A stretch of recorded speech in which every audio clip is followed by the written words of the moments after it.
কিছু কিছু সংসারে মা বোনদেরও প্রয়োজন তাদের আয় রোজগারের, যাদের যোগ্যতা আছে এবং প্রয়োজন আছে। যোগ্যতা এবং প্রয়োজন অনুযায়ী দেশ গড়ার কাজে তারা অংশ নেবেন, এমনকি তারা সেনাবাহিনীতেও থাকবেন। কারণ রাসূল করিম সাল্লাল্লাহু আলাইহি সাল্লামের সেনাবাহিনীতে মহিলারা ছিলেন, উম্মাহাতুল মুসলিমিনরা ছিলেন।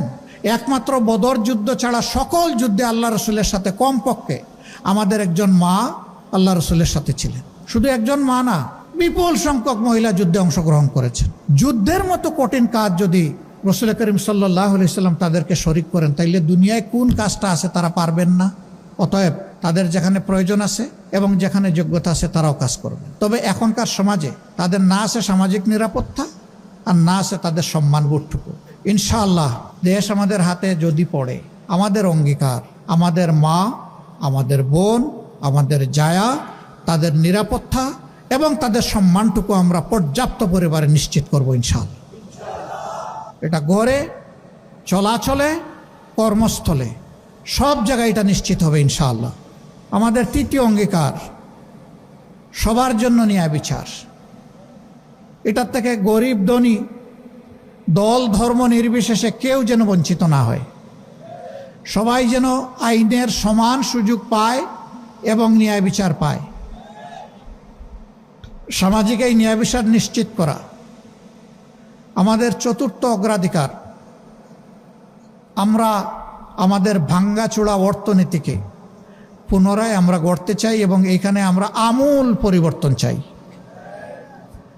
ওই উপরে উপরে প্রলেপ দিয়ে হবে না। ভিতরে ক্যান্সার থেকে গেলে উপরের চামড়াকে কসমেটিক সার্জারি করে মানুষকে সুস্থ বানানো যায় না। আমরা ক্যান্সারের জায়গায় হাত দিতে চাই।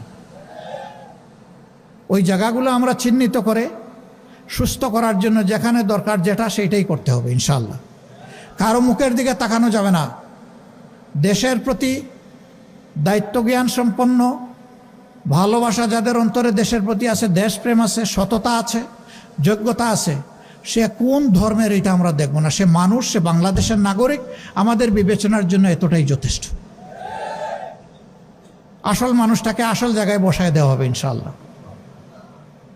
আমাদের যে সন্তানেরা শিক্ষা গ্রহণ করার পরে বেকারত্বের কষ্ট নিয়ে বুকে চেপে বয়ে বেড়াচ্ছে, আমরা তাদেরকে জাগতিক স্কিল